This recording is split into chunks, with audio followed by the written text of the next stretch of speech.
আজকে আমি তোমাদের সাথে শেয়ার করব আমার লাইফের একটা সত্য ঘটনা আর আমার সাথে কত বড় স্ক্যাম হয়েছে। আমার যখন বিয়ে হয় ঠিক 6 মাস পর বিশেষ করে আমার বাড়ির লোক, আমার আশেপাশে কিছু মানুষ, আমার কিছু ফ্যামিলি মেম্বার্স, আমার শাশুড়ি আমাকে বলতে শুরু করলো যে বাচ্চা নিয়ে নাও, অনেক দিন হয়ে গেছে, মানে 6 মাস হয়ে গেছে। এরপরে বেশি লেট করলে লেট হয়ে যেতে পারে, প্রবলেম হতে পারে, অনেকে তো প্রবলেম হচ্ছে, তোমার কোনো চিন্তা নেই, আমরা মানুষ করে দেবো, বিশেষ করে আমার ফ্যামিলির লোক, আমরা মানুষ করে দেবো। বিয়ের পর তাড়াতাড়ি বাচ্চা নিয়ে নাও, অনেক ঘুরতে পারবে, একটা বাচ্চা হয়ে গেলে সারা জীবন ঘুরতে পারবে, কোনো সমস্যা নেই।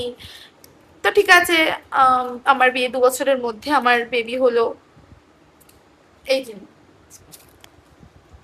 আমি এখন তাদেরকে বলতে চাই, এই বাচ্চাটাকে দেখছো, রাত্রি 3টের সময় ঘুমোয়, সারাদিন এরকম দুষ্টু করে, কোনো কাজ করতে দেয় না, তোমরা কোথায়?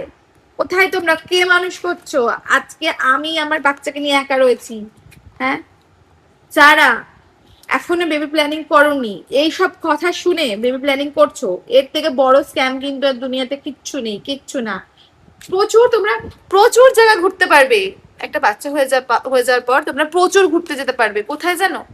বাথরুম, রান্নাঘর, ঘর, মানে বেডরুম, এছাড়া তোমরা কোথাও ঘুরতে যেতে পারবে না। একটা বাড়িতে গিয়ে তোমাদের শান্তি নেই, এই বাচ্চাটাকে নিয়ে গিয়ে, এই বাচ্চাটাকে নিয়ে গিয়ে কোনো জায়গায় শান্তি নেই। মা ছাড়া কিচ্ছু বোঝে না।